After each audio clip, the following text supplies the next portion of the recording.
Good afternoon, everyone. I'm Neil Love from Research to Practice, and welcome to Year in Review. This is the day we talk about the management of lung cancer, specifically the use of immunotherapy and non-targeted approaches, and key papers and presentations that have occurred in the past year. Today, we're really fortunate to be working with Dr. Matt Gubens from the University of California, San Francisco. As always, if you have any questions or cases you'd like to run by us, just type them into the chat room and we'll talk about as many of these as we have time. As always, we have a 1-minute pre-meeting and post-meeting survey in the chat room. If you take that, you'll get a lot more out of this meeting as well. We know a lot of people end up listening to our webinars, so if you're into podcasts, check out our Oncology Today series, including a recent program with Drs. Gaynor and our camp that we put out there. We do webinars all the time. Tomorrow, we're going to do a post-ASCO program looking at renal cell carcinoma, see what's up there, and particularly in terms of first-line therapy. On Thursday, we'll be doing a program on triple-negative breast cancer. We got a bunch of great cases we're presenting by video to our faculty on Thursday. Next week, we'll be back with gynecologic oncology, what's been happening over the past year there, particularly a lot of stuff in endometrial cancer relevant to what we're talking about today in terms of immunotherapy. On Tuesday, July 9th, we'll be doing Year in Review multiple myeloma. I was just thinking, we just did a melanoma program, Matt. Recently, we were talking about the Nadine Neoadjuvant trial the other day. I was making a note to ask you about that, so we're going to bring that up. We're going to do another breast cancer program, triple-negative disease, on July the 17th. Program on ALK-targeted therapy in lung cancer on the 18th.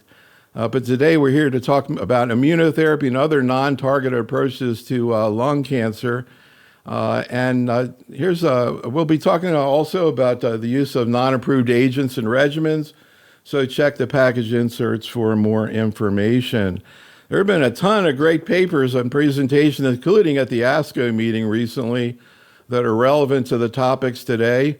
You can check out a lot of the specifics in the slide set that we have in the chat room. We'll bring up a bunch of these papers as we go along here today. But there's a lot to talk about, and we want to make it as relevant as possible, as we always do, to docs in practice. So here's where we're heading. We're going to start out with a little bit of a warm-up, talking about checkpoint here was not just year in review, but I'm going to call it 9 years in review. And then we're going to jump into a bunch of papers from this past year and talk about kind of what it means. So Matt, I was reflecting back on this program we did. You may wonder why I'm bringing up a program on GU cancer that we did in February 2015. But at the end of that conference on the video, there's a little 3-minute segment that's been circulated around now for the last 9 years, where I go to the audience. I know we're talking about GU cancer today, but there was a press release this morning on Nivo in non-small cell, and it looks like it maybe is going to get approved. And if it does, things are going to change like you never would believe, and your infusion rooms are not going to be looking the same. Your life is not going to be the same. Here's a poll question we asked those people at the meeting. We said, if an IO like Nivo is approved in lung cancer, what are you going to do? And of course, a quarter of the audience said, I have no idea. The rest of the audience says, well, maybe first line, maybe second line. They were not ready. We were not ready. And now here we are 9 years later. And this is from a talk you just gave at the ASCO meeting. Great presentation, Matt. And I wanted to put this out here in the beginning because in that talk, and I really recommend people to check out the talk because Matt goes through all the targeted therapies. But I just want you to let's just remember how many targeted therapies there are out there right now, 20 years later, I guess. And as we go through today, we're not just going to talk about people who don't have any of these things, but we're also going to talk about these people and what you do once you get through with targeted therapy. So we're going to try to work that in as well. Again, just a reminder, now we got HER2, mutation, overexpression, pan-tumor expression. So one other thing before we jump into it. I saw this paper in your CV, Matt, and I was just thinking, wow, 9 years ago, we didn't even know what we're doing. Now we're doing this. And this is just as a sort of a warm-up. We had a video we used at the ASCO meeting recently where one of the oncologists said, You said, I feel like half of these people come in with some kind of history of colitis, and I'm not sure what are the types of colitis I ought to be worrying about, et cetera. And I saw your paper looking, I guess this is, maybe you can explain what you did here. Yeah, I mean, this is something we wouldn't have dreamed of 9 years ago. You're right, a wild trip it's been. But yeah, this is some really bright geneticists working with huge data sets, and you develop a polygenic risk score based on a spit kit, right?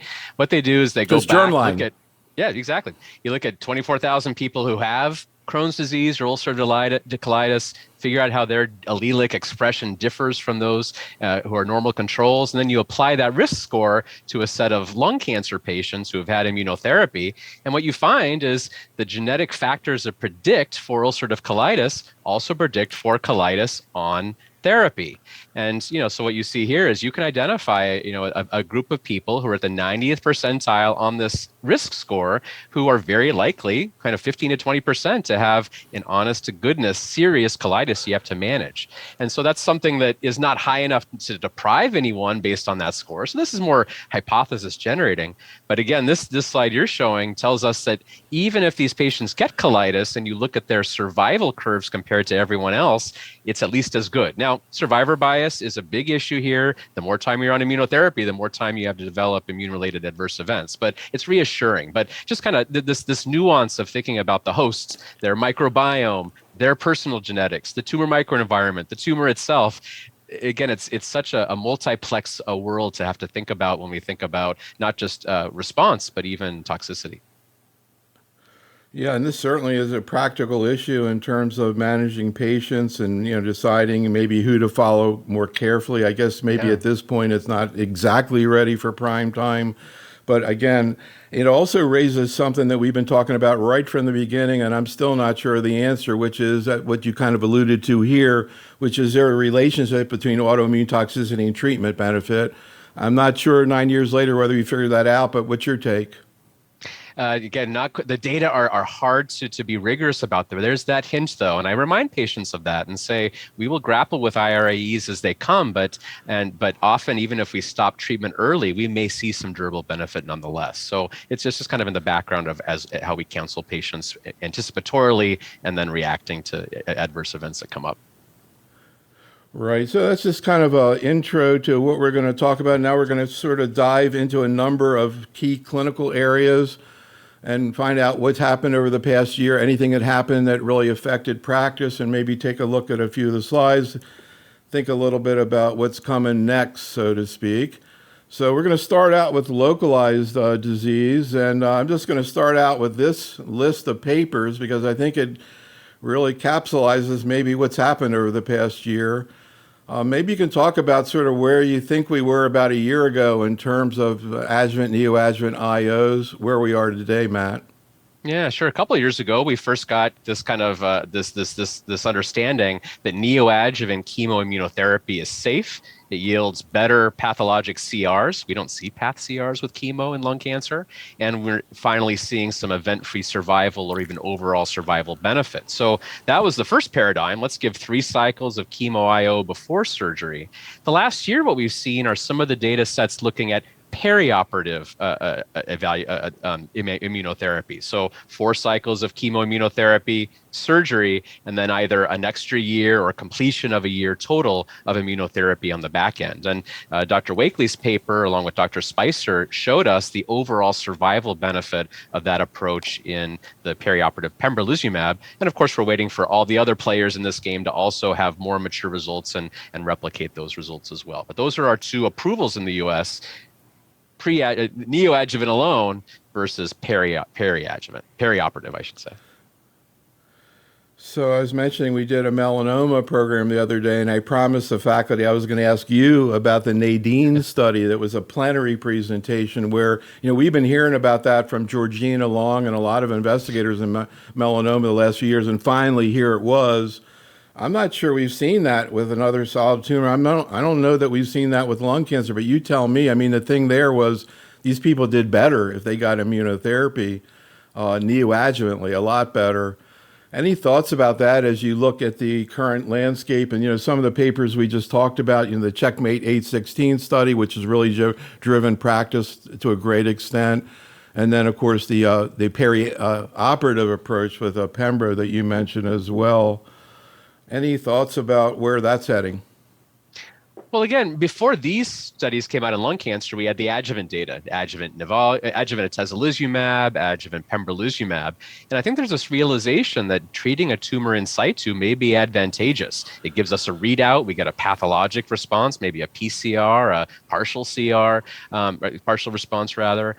But I think that melanoma data is very galvanizing, but it comes with some caveats, right? Melanoma, though it's also very immune responsive, it's also easier to give nivo-ipi before a skin surgery than it is for intrathoracic surgery. There are some data we're awaiting for CTLA-4 and PD-1 inhibition, but I think that the balance of risk and benefits for now, for the data we have, still favors more of a immunotherapy with just PD-1, PD-L1 inhibition with chemo initially. But again, this field's wide open. And it's changing hearts and minds. I think there was a reluctance among some surgeons to entertain the idea of a tumor treated by immunotherapy, worry about fibrosis, worried about a patient who might develop a pneumonitis that keeps them from the OR. That's our biggest fear, right? But I think there's, with these data and with really rigorous surgical data that come out too from Dr. Spicer and a lot of other surgical colleagues, I think there's a lot more comfort with this approach.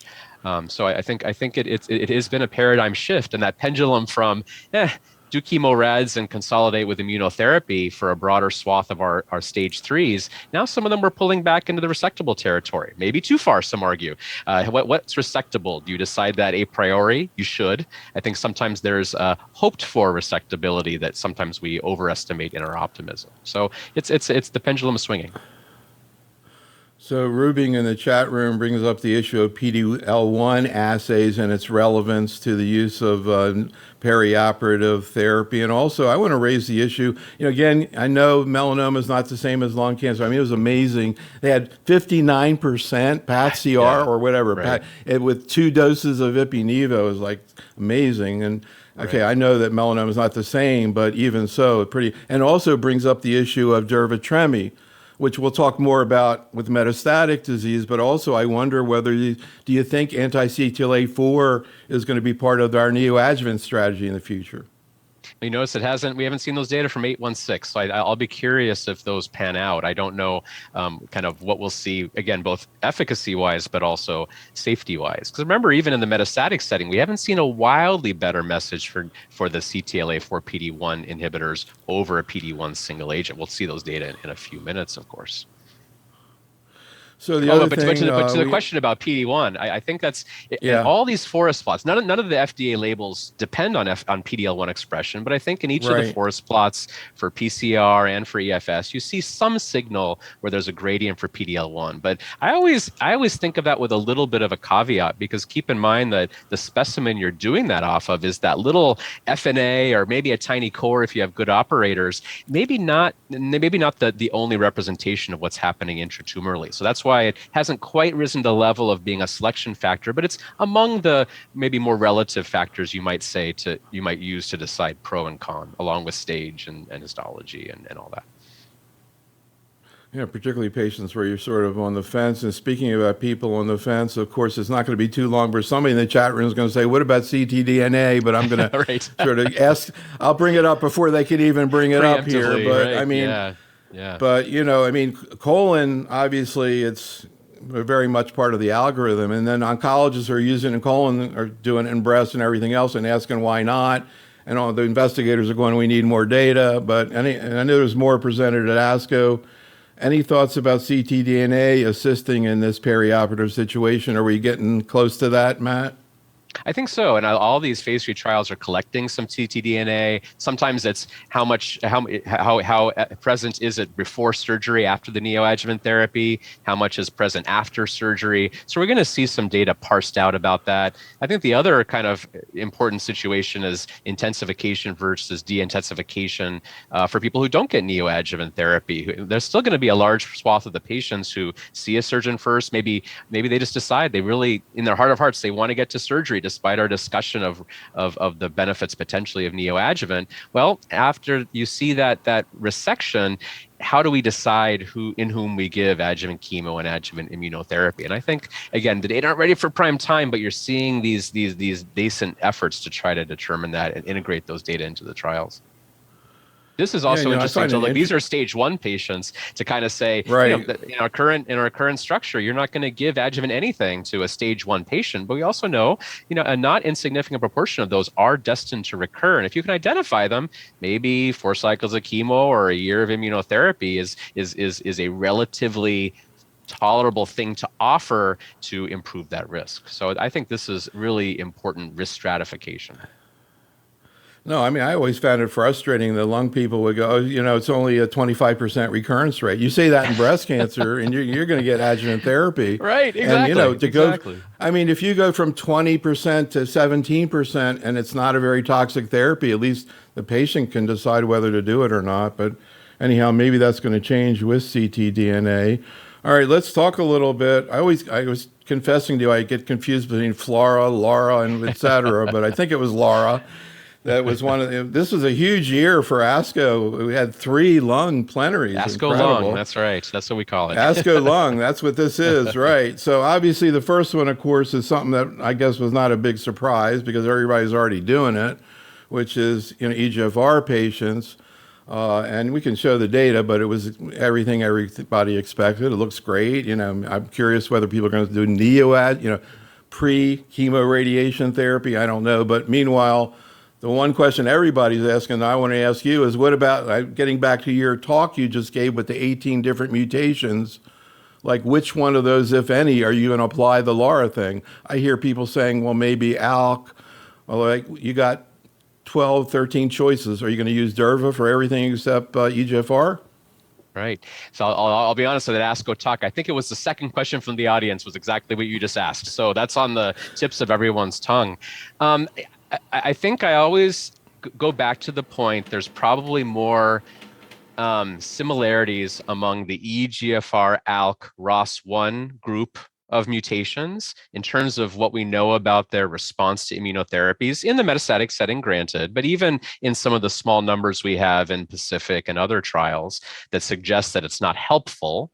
And then to kind of know that they have active TKIs that could do a better job in that setting. Now, obviously, when you're talking about years of therapy with a TKI, we're not just talking about toxicity, which is real, even if it's more modest than chemos or immunotherapies. We're also talking about a financial toxicity. But I think for now, I'm more comfortable extending the analogy of Laura to the ALK situation, acknowledging, just as in the adjuvant setting, Adara was positive, and then Alina was even more positive. I think it's not implausible to say that an ALK inhibitor would be pretty appropriate at that point if I could get my hands on it. But when we look at some of the other mutations, even though we have targeted therapies for MET-exon 14 or RET or HER2, these are also mutations that happen in a different demographic set of patients. MET-exon 14 is famous for having a higher representation of people with tobacco history, for example, and patients who we know in the stage 4 setting have actually pretty reasonable immunotherapy outcomes. And so in my personal practice, even before Laura, I would not give consolidation immunotherapy to EGFR, ALK, and ROS1, and I would pretty much offer it to everybody else. Now, in terms of actually using a TKI, I'll now give osimertinib as a consolidative TKI per Laura.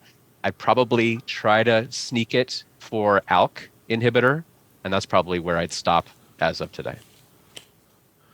So, and also I just want to point out here, the top paper there, part of a consensus, really for radiation oncologists, but I thought it was a pretty cool paper where they went through a bunch of scenarios. Here's the paper right here.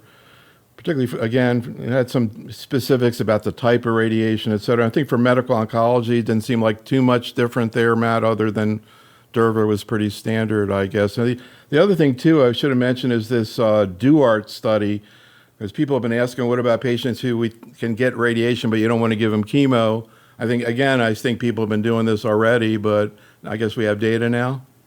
Right. I mean, both those last two bullet points, Pacific R is a real world experience. It actually also included some patients who got sequential chemo and radiation. So, these are patients who, when we were kind of waiting for registration in, I think, mostly a European setting. And we saw that even those patients got benefit. And then DUART, I think, is important because we do have a subset of patients where we can give them palliative radiation, maybe not 60 gray and 30 fractions, but for 40, 35 gray, something like that. And we can get them immunotherapy, but chemo is just not going to be in the cards. Well, Duarte showed that set of patients actually did okay and had a better outcome than you would have normally expected.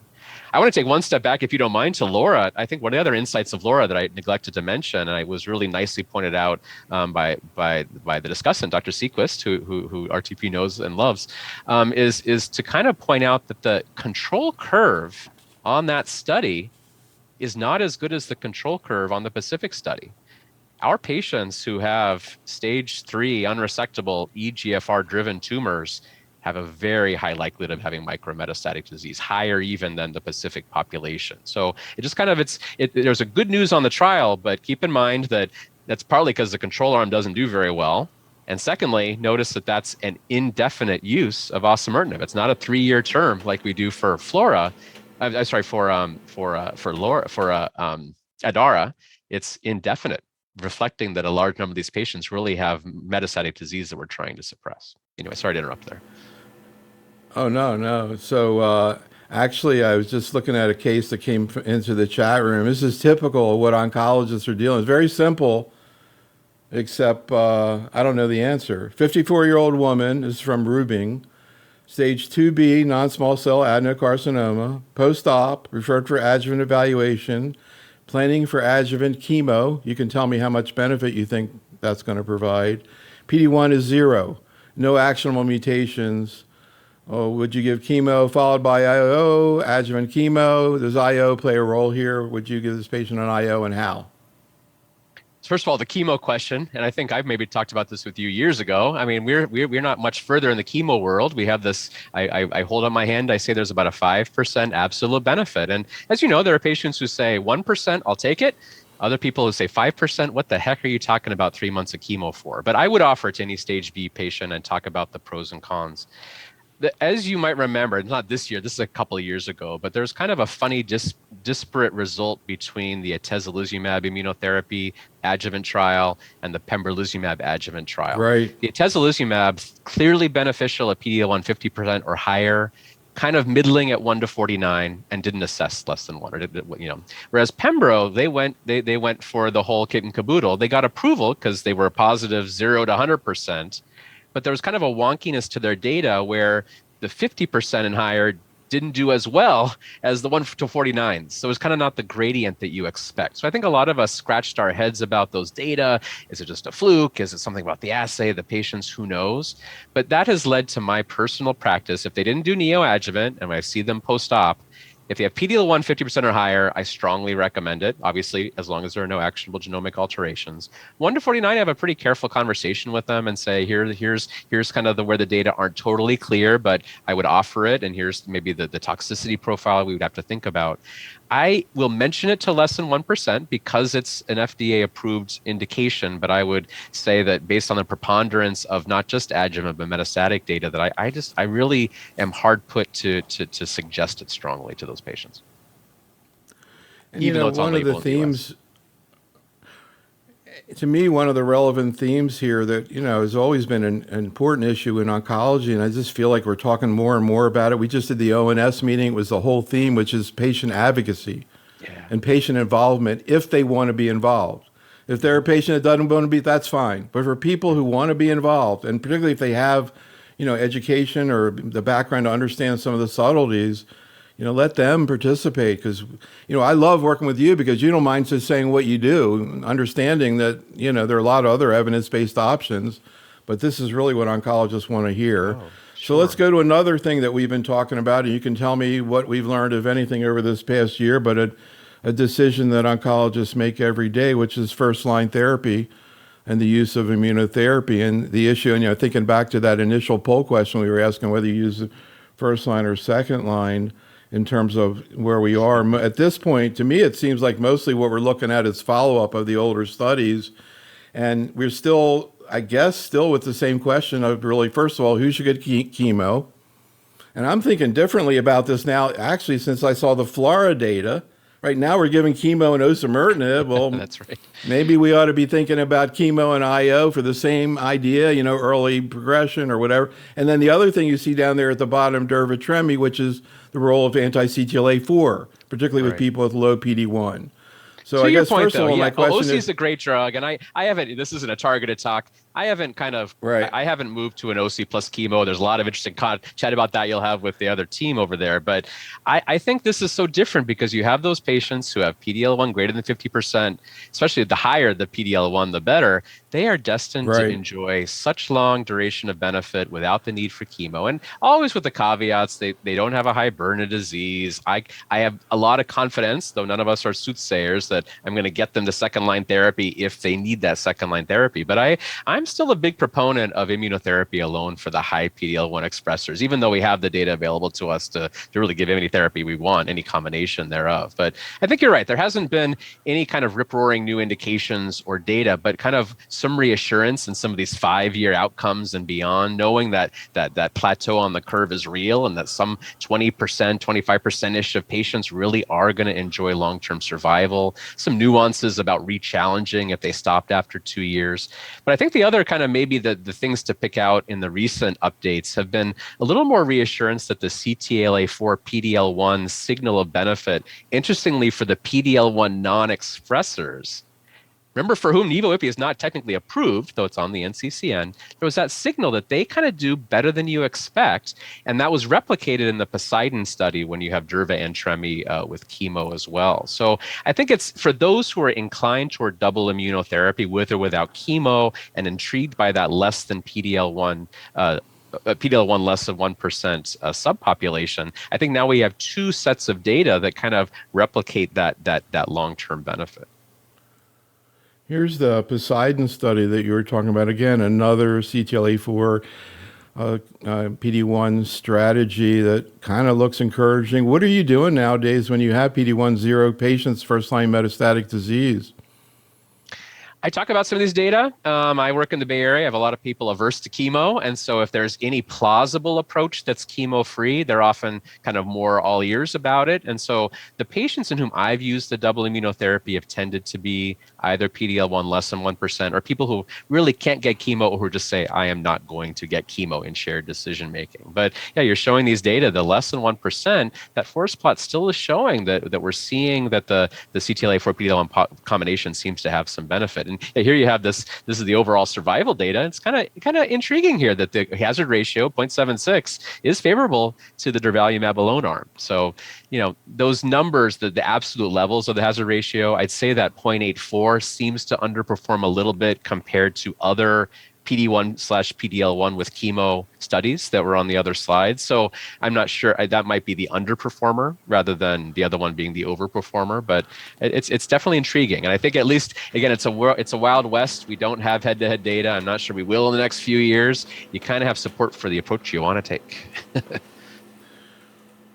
What about the patient where you're kind of reluctant to use chemo, kind of on the fence about whether or not they might be able to tolerate chemo? And a strategy actually that I see used in prostate cancer, where you start out with a treatment and then you intensify if the patient doesn't do well. So prostate, they add in more hormones. But what about starting out with PD-1 and then adding, yeah? Absolutely. In fact, I've had several patients where I start with the PD-L1 alone because of the high, with PD-L1 inhibition alone because of the high PD-L1. And if they have, they don't have a good response, I will then kick in the chemo with cycle 3. I always do a first image after 2 cycles, six weeks. It's a little early, but on almost all the immunotherapy trials, at least in lung, on the spaghetti plots, you're seeing your lack of benefit or benefit by that first time point. So it's not unusual for me to kind of talk to patients about an early intensification if there's a hint of progression early on. Any flavor to the autoimmune toxicity that you think you're seeing in lung cancer patients with combination immunotherapy that maybe you wouldn't see in a younger melanoma patient or, other situations where, for example, like in HCC, you have durva tremi, but, lower dose, et cetera. What do you see when you bring in CTLA-4 in a lung cancer patient? Anything in terms of toxicity that's characteristic, or just like, I hear a lot about colitis. Yeah, that's what I was going to say. I think colitis is, in my experience, been pretty rare for PD-1 or PD-L1 single inhibition, whereas we've seen several cases with dual inhibition. That's probably the most prominent. I personally haven't seen a huge bump in terms of pneumonitis rates, which is another big concern in our clinics, but I don't think it's a marked difference in I was actual just experience. thinking again.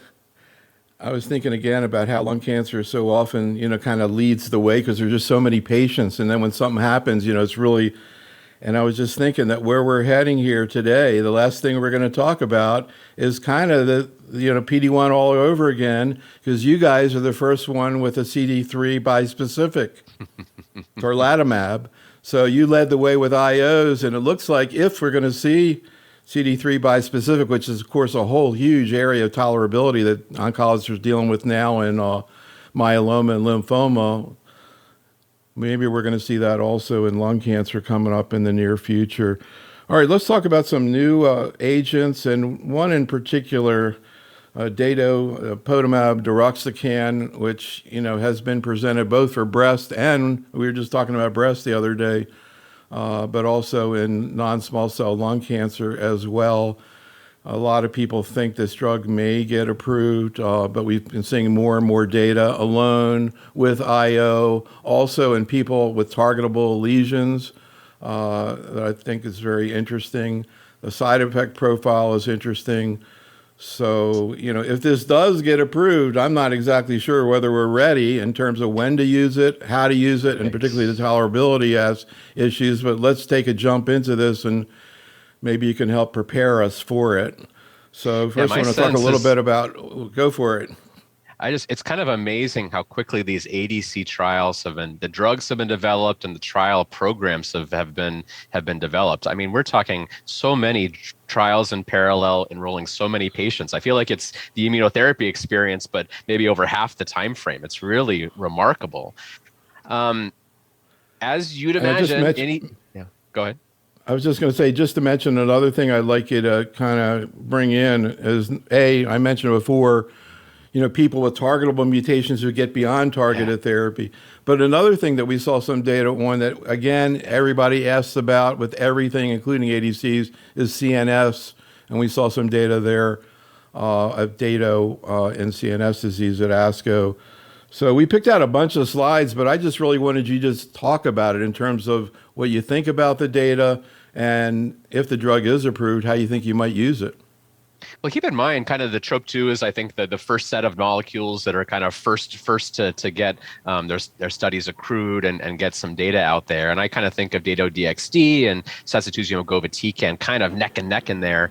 And it was really in this last year where we got the Dato-DXd data, the TROPION-Lung01 here. This is randomized against docetaxel, our eternal foe for second line. Docetaxel beats almost everything, and yet here, the overall study showed that the Dato-DXd beat docetaxel, but when you looked at the subgroups, there was this marked difference. So even though the overall, the primary endpoint was PFS in all comers, when you looked at non-squam versus squam, there's this very disparate signal where non-squamous folks, including patients who had these actionable genomic alterations, who did even better than average, actually did quite well, whereas on the squamous side, there was maybe even a deleterious effect. So I think this is a really fascinating thing that I'm not sure was predicted a priori and actually wasn't replicated, for example, in the sacituzumab govitecan similar study, the EVOKE study that was presented at ASCO. Now, then you start wondering, is it something about the patient population? Is it something about the molecule?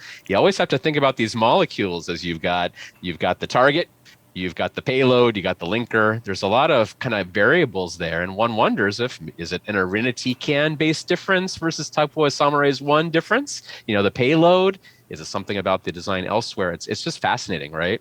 But anyway, so I think you're right that I have no inside line. This was a positive study, though it was a subgroup that really was the primary driver of that positivity. Are we going to see a broad approval, at least for non-squamous, of this new drug, and with it, all the toxicities and logistics we need to know to really use it when it's a better drug than the docetaxel we've been using for a decade and more. So, we'll talk a little bit about the tolerability issues that have to be considered, but just sort of sticking a little bit with, in terms of where or if to place this drug. And you mentioned the negative sacituzumab study also, which is important to consider. You would think if it's going to get approved, maybe it's going to get approved in non-squamous. And I guess the question, first of all, in terms of efficacy, I mean, any questions about it? And I guess, is this whether it's a post-hoc analysis? I don't know if that colors the way you look at it. But certainly if the study had only had non-squamous in there, we wouldn't be right. having much question about it. Right.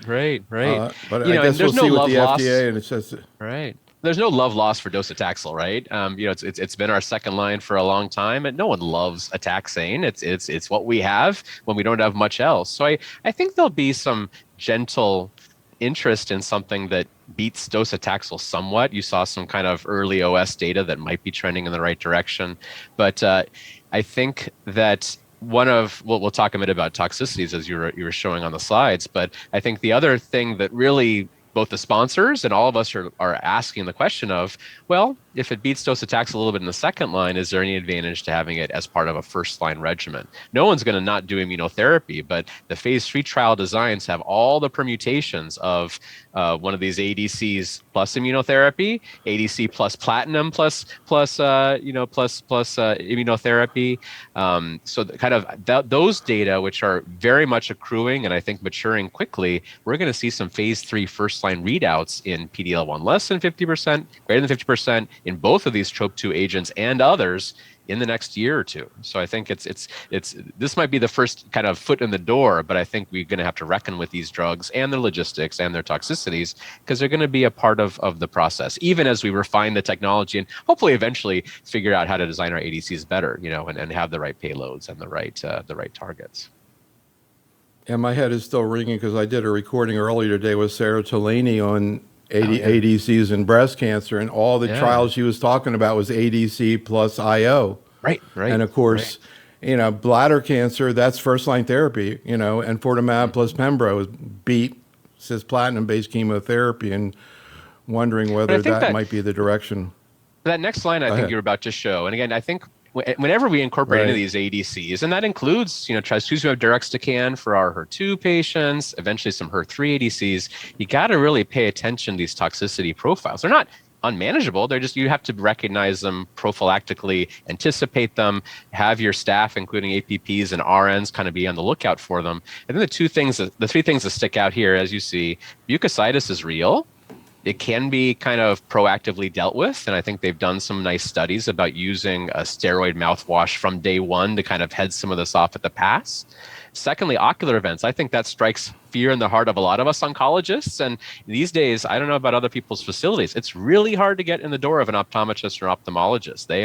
I think they're busier than we are, and so if you have a patient who has a legitimate eye issue, I think all of us, our hackles are raised a bit. And then ILD, which I tend to think, obviously I defer to my breast colleagues, I think we have to worry about that a little more than they do, just because A, I think our patients are at higher risk of it, but also B, we have more of a diagnostic dilemma, because what if it's recurrence? What if it's edema? What if it's radiation pneumonitis? So all those questions don't mean this drug is not going to be used and shouldn't be used. It just means we have to kind of be ready for these issues as they arise in a way that I don't think we've had to for some of the other drugs in our armamentarium. So and Sarah was claiming, as you just said, that they are able to prevent the mucositis very effectively. According to her, of course, they developed that strategy with the steroids for breast cancer. And in terms of ophthalmic guy, we're all over it. We're ready. Yeah. We're already ready. We've already done a CME program just on ophthalmic issues with ADCs. Great. I'll we're watch ready. That. I mean, download you guys that aren't ready. We're not ready, but you are. You're not ready, but everybody else is. And who knows? I mean, I don't even understand half of the stuff there, but at least we know what to do, at least who to talk to. And the other issues, I guess, will get ironed out as we move forward. What about the issue? There are two other things I was curious about, and we saw data looking at this. One was the issue of so first of all, you're seeing in the Tropion study looking at first-line therapy, and we were starting to see some data there. Again, looking at it with IO, I'm curious about your thoughts on that. Also, in terms of biomarkers that predict benefit in this situation, we saw some data, ASCO, looking at that. Audience, you can check out these slides later on, but I just want Matt to talk about it. This very important data set that we saw last fall at ESMO, looking again, this population of people with targetable lesions, but after they get through targeted therapy, which I thought was great that they looked at that, particularly because it seems to work better with non-squamous, and it looks like it works well in those patients. And then finally at ASCO, we saw data on CNS activity. So any thoughts about right? CNS? Yeah, so how about all this stuff with Dato? Yeah, well, I think this has just been neat, not just with Dato, but even with trastuzumab deruxtecan. Who knew 5 years ago that these huge bulky molecules are going to have a CNS benefit? But we're seeing it across these programs, and it's very encouraging. Now, do you hang your hat on it? You're still going to call the radiation oncologist, but to know that in a disease where brain metastases play a pretty big role in morbidity and mortality, it's just good to know we have some activity up there, right? I think that the French group study that you kind of flashed through, Dr. Blanchard's study, it's kind of interesting, for HER2, it's so important to either in lung cancer have the mutation or have high expression. We don't have this kind of minimal HER2 expression where we can give a HER2 ADC. It's so fascinating, not for lack of trying, that it just hasn't seemed that TROP2 expression plays a significant role in the benefit for these drugs. And so that's going to really differ by target. You mentioned the BiTE that we'll talk about that in a minute in the small cell. DLL3 expression is important in a small cell lung cancer, but it's not actually part of the FDA label. So again, it's going to differ by ADC. It's going to differ by mechanism, but again, just all these, we're going to have this table in our head that keeps growing and growing, not just of the parameters of the drugs, but what kind of factors to look out for. But pretty neat correlative science going on there. So I'm trying to wade through all this stuff and find the things that people need to know to take care of patients right now, and it's a challenge because there's so much stuff to look at. Let's talk about this population out there who does have a targetable mutation. What do we do once they get beyond that, and particularly where immunotherapy fits in? Also, new agents. There's a TKI I'm curious about. I'm not sure how to pronounce it. Ceralasertib, that's been combined with an IO, durvalumab. But first, can you talk a little bit about the issue of this sort of classic? Well, now it's a classic conundrum of people who respond to targeted therapy, i.e., for example, EGFR, and then progress. Yeah, so, from the early days of immunotherapy, maybe not quite 9 years ago, but maybe 7 to 8 years ago, there were EGFR and ALK patients who were getting these, later line single agent immunotherapies. And just every study showed a response rate that was in the low single digits, if any. So we just know that even if those patients express high PD-L1, the biology of these tumors don't favor that particular checkpoint being part of the pathogenesis. And so what this study happens to be kind of a retrospective paper that we did looking at across our University of California campuses and just kind of looking at patients who got these. We were doing it practically because what else do we have at nth line? And we just really didn't see a PFS or OS benefit, even in our retrospective data, kind of replicating what had been seen before, and maybe even a deleterious effect for EGFR patients after a TKI. Again, this whole question about overlapping toxicity. But I would draw to your attention, we didn't pull the slides. There was a neat paper presented that we're going to have to see how it pans out. The Harmony A trial. This was the ivonescimab. This is the bispecific against PD-1 and VEGF. So kind of, we've known for a long time, and this is in EGFR patients after osimertinib progression. It's a Chinese phase 3 trial, now enrolling rest of world patients because of how provocative the results are. This is a patient population we don't think of PD-L1 as having a lot of benefit. VEGF has always kind of had this nebulous role where maybe it's good added to TKI, never with OS benefit, maybe good in subsequent lines. But this bispecific, there's a marked PFS benefit in that post-TKI line of therapy. So I'll be very curious. I know it's actively enrolling rest of world, partly for the FDA's sake, to get some data to replicate outside of China. But that was one of the more provocative lung papers at ASCO, and I'm sorry we didn't pull those. It's my fault for neglecting that. But especially as we talk about targeted people with genomic alterations who need non-targeted therapy eventually. That was a very provocative paper. But you're talking about a bispecific that attaches the VEGF and PD-1? Exactly. Yep. Ivonescimab. That sounds like Ivonescimab. that sounds like a good idea. Yeah, exactly. Yeah. That sounds like a good idea. Yeah, well, sign on. No, Never heard of it, but it's phase 3 trial. Really, well done. Kind of post TKI EGFR patients. So kind of interesting. So we'll pull that and keep an eye on. And there is, again, like I say, there's another part of that study that will enroll enough ex-China patients that the FDA will at least look at the data if it looks as positive. Pretty nifty. But I mean, did they see single agent responses?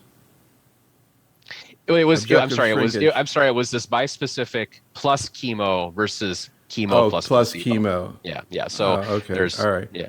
It's kind of like we're looking in the EGFR space of chemo with TKI, chemo with EGFR MET bispecific. So it's kind of in the mix there. Sure. So kind of interesting. Anyway, be that as it may, I think your point's well taken, both for the immunotherapies and for the ADCs.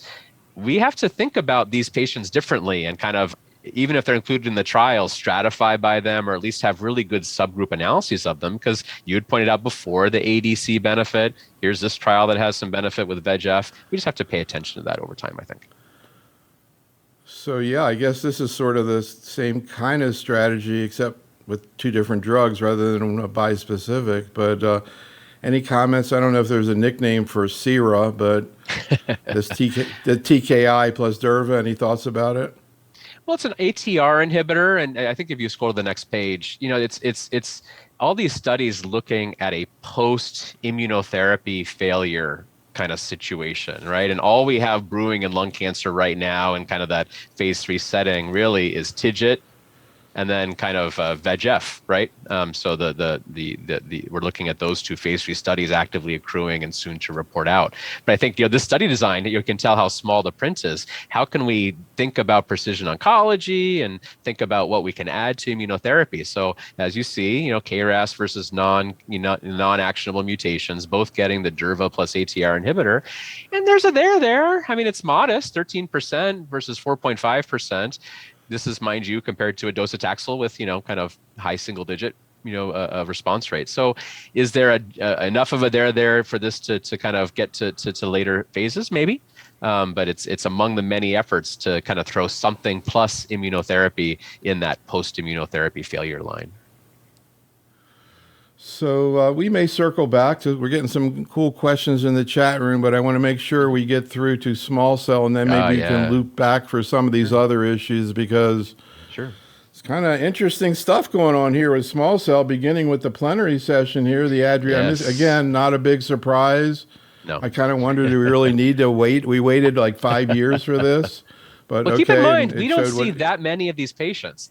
I think the only reason we're seeing more limited stage small cell is because of screening efforts being a little more ambitious and widespread. They're not widespread enough in the US, but this isn't that frequent in our clinics to actually find a patient who has limited stage disease. But like you say, I don't think this surprised anyone, but it's very good to have the data in hand to say that just as we anticipate immunotherapy ongoing in the metastatic or extensive stage setting, here in 2 years of durvalumab clearly made a difference. So, and again, I think everybody saw these data, and not too unexpected. Anything, you want to say in general about the use of IOs in people with small cell? I mean, obviously, we've been using it now for a few years in combination with chemotherapy. Any observations? Have you seen any long-term responders? Anything different in terms of the kind of autoimmune problems they develop? They're often sick people with a lot of tumor-related symptoms. Anything you want to say in general about your experience with IOs and small cell? I think it still feels like, even though there are some of those longer term survivors, and I have a handful of them, that tail on the curve is a little lower than it is in non-small cell lung cancer, despite all our hopes and prayers that these are often tobacco exposed, very highly mutagenic, but not quite as many. Dr. Liu, of course, presented a nice long-term outcomes paper on the atezolizumab, folks, and there is a subset of patients at 2 and 3 and 5 years, but it's a smaller proportion. I think how that fits into Adriatic is the question you get give these people 2 years of immunotherapy, just as we ask after a Atezo or Durva failure in the extensive stage setting, what's next? Are these patients we have to go straight to the bite for? Do we re-challenge if it's been a spell? That's probably what I would do initially, but I think that those are some of the questions remain to be answered. And I think a lot of the interesting data that you're not ready for prime time, but this subtyping of small cell to say maybe there's a subtype of small cell where immunotherapy is particularly likely to be helpful from the get-go, and others where maybe you need to bring in a PARP inhibitor or bring in other mechanisms of action, if not in the first line, in rapid access second line. I think that's some of the more provocative work happening. So, oh yeah, Dr. Liu's study. Yeah, exactly. Yeah. Right. Anything you want to say about this more further follow-up from the Caspian study? Yeah, to this day, my couple of longest term survivors were the people who got Nivo Ipi as not even second line, but like nth line. For whatever reason, a couple other investigators have mentioned that too. And obviously that approval kind of fell by the wayside, but one wonders. And that data set was kind of interesting in seeing that there were some folks, it wasn't predicted by PDL1, but who had some nice long chemo plus dual blockade of PD1 and CTLA4. So and again, here's the ET4 inhibitor rearing its head again. Here's another. Again, I think here, is there one of these subgroups, one of these 4 subgroups identified by the MD Anderson and other teams that maybe this is the right approach from the beginning, or again, in early relapsed refractory disease. I think this is early, but certainly provocative for a tumor that still needs our help. But this is where the exciting stuff is happening, this bite. And again, we've kind of joked that maybe it's good that the first bite or cellular therapy in lung is in a small cell population, because at least we have time to prepare a smaller patient population. These are logistics that my hospital is literally working on this week. I have a meeting on Friday about how are we going to operationalize this drug that requires a couple of hospitalizations and a different kind of CRS monitoring than we've ever had to do in solid tumors. Pretty exciting to have this data set come out and the approval very recently. I think we're a month into this approval. And again, 40% response rate in a heavily pretreated population, a real significant overall survival. This is a very exciting development, but logistically, it's a bit of a handful. So, well, the good news is the oncology community is going to be ready for you, because they've been working on this the last 2 years in myeloma and lymphoma. Yeah. So you just need to talk to the lymphoma, myeloma people. I'm not sure that the tolerability issues, if they sound like pretty similar to what we've been hearing. Very similar. With CRS, cytokine release syndrome. Of course, one of the issues is how cytokine release syndrome is going to go down in a patient with COPD and heart disease compared to a young patient with lymphoma. That's what I worry about. Any thoughts about that? And I don't think we have data on that, but one always wonders as we start extrapolating this randomized controlled trial this registrational trial, to the real world, where, I have patients on a list waiting to get on this, but they're the patients who've been waiting and they've been through multiple lines and they're a little beaten up by some past therapies. So one wonders. I think we're too early on to really know how much different the CRS, for example, experience is going to be, but we have to be ready. I mean, when you were talking about what are the new trials in upfront therapy, I thought the next thing out of your mouth was going to be adding this thing in. Not quite, but it's coming. It's coming, right? I think it's still, we need to get our sea legs on a drug like this, but I think that's the next step. And remember, DLL3, that's been a provocative target for a long time. I think, Rova-T, I think we probably, in this setting, you talked to a bunch of us how excited we were. Didn't pan out, speaking of ADCs, where we didn't quite have the biology right. But this is kind of that first commercial application of DLL3, and we're very excited about it.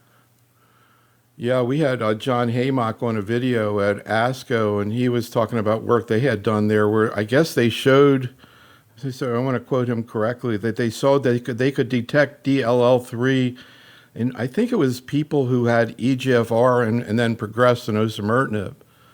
Maybe I'm thinking, or no, that would have been small cell. Sorry, I'm thinking about small cell here. But in any event, they found DLL3 and think that it should work, I guess, maybe outside of small cell potentially. Have you seen any trials looking at that?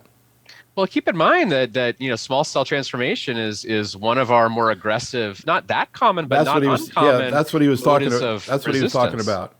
So I think there's been this That's interest. Obviously, the biggest place for develop these drugs has been in small cell, but there's a whole range of high-grade neuroendocrines, including in prostate resistance, EGFR driven, and other targetable, alterations resistance. That I think that's a logical next step. Some of those patients were on the Rova-T studies back in the day. Some of the other DLL3 compounds. So one wonders if that's kind of the next step for one of these drugs. Yeah.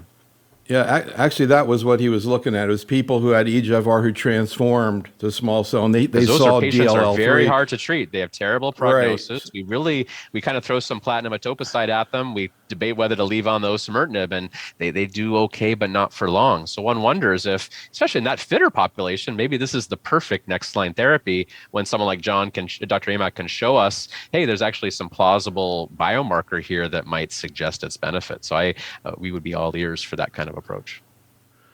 So oncologists are getting a lot of experience, or at least they're hearing a lot about cytokine release syndrome. Actually, I'm not sure how many people of their patients are actually gotten treated yet, but they certainly are hearing about cytokine release syndrome. But the other thing they're hearing about, again, you hear this with CAR-T too, is neurologic issues. Do you know whether or not they've seen that with this tarlatamab? They have, but not at some of the high rates of some of the approved CAR T cell products, thankfully. And I think, again, for this patient population where we worry, as you mentioned, about some of the neurologic paraneoplastic syndromes that are already on board, one was kind of maybe concerned about that. But really, the CRS has been relatively manageable, to the point where I know they're looking at not right now. You admit the patient for the first 2 doses, but there's even some logistic work to be done to maybe make those just long outpatient stays. So to do that this early in the development for this patient population is suggestive that at least this particular bite's not going to be the worst of the bites that we've all seen in the heme side. Well, there's also well-tolerated bites on the heme side, though. You have mosunetuzumab, where I hear people using outpatient corticosteroids for low-grade, CRS. So I don't know if that is going to happen with lung cancer as well. Question from the chat room. When we did a program about this recently, B7H3 ADCs. What's B7H3, and do you see any future for those? Also, patritumab deruxtecan is another ADC we've heard about. I hear more. I've heard about that with, again, EGFR progression. What about some of these other ADCs? Do you see those coming into lung cancer? Definitely. And, the results have been fairly mixed, and you have to look at, again, how much of it is the target of choice, how much of it is the payload of choice. So with your second question, patritumab deruxtecan, I think we're all eagerly awaiting. That's en route probably to some approval. Again, really gratifyingly in the EGFR later line population. There's this kind of HER3 there makes some sense that there might be some homology enough where that would be of use, and we've seen some good data. Again, we love our osimertinib, but when we get past the TKI benefit, we start running out of tools pretty quickly. So I think there's a lot of enthusiasm for that one in particular. B7H3 and others on the list, CACAM, is also one of them that has been looked at in lung cancer. They're overexpressed in lung along with a bunch of others. Mesothelin has been kind of looked at in lung and, of course, in mesothelioma, including in CAR T cells. So the field is vast. The question is, how do you signal find quickly to not have to run a whole lot of phase 3 trials for a negative result, but to really to hone in on the signals that actually work. But those are all in play. So one final ADC I'd like to ask you about. Technically, it doesn't fit. I never know where to put this, whether it's a targeted or non-targeted, but that's TDXD.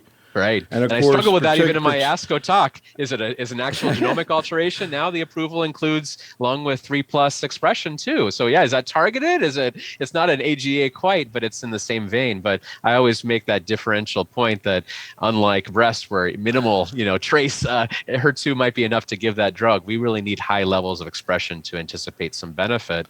And then of course, in our use of that drug, we're very enthusiastic about it, especially in the mutated patient, in the HER2 mutation driven tumors, really good outcomes, but always with the back of our head mindful about the pneumonitis risk, because that's a real, I'm worried more about that than cardiotoxicity. I've seen more of that in at least in my experience. So something that's maybe a little differentially needing attention in the lung population getting TDXD versus the breast population or the gastric population.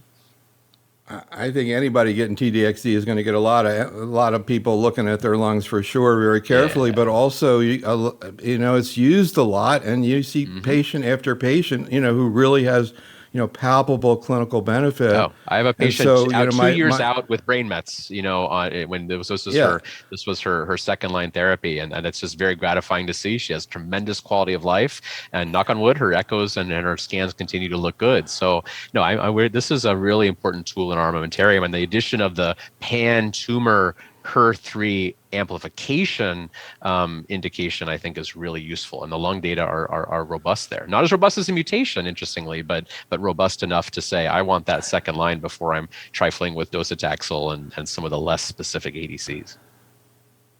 We could have spent the whole hour just on TDXD, and on Thursday when we do triple negative, we also are going to get into this because of one of the cases there where the patient has a HER2 mutation, and they don't have any data in breast cancer with HER2, but they say, what about lung cancer? Because you guys are already using it. Yeah. Then this pan-tumor approval comes in, and now we're looking for IHC3+ in lung cancer patients. So again, a lot to talk about there, but a really important option that now is available to a lot of patients, including a lot of patients with lung cancer. Anyhow, Matt, I knew it was going to be a crazy wild hour, and it was. Wild hour, as always. Lung ASCO is always exciting. I hope you all got something out of this, but I think there are a lot of things that are very positive that came out of this. It's always a challenge to sort of sort through it. Hopefully it was helpful to you today. Coming back tomorrow, we're going to try the same thing with renal cell cancer with Drs. McKay and Professor Powles. Matt, thanks so much for working with us today. Audience, coming back tomorrow night. We'll see what's going on with renal cell cancer. Be safe, stay well, and have a great evening. Thanks so much, Matt. Take care. Thank you.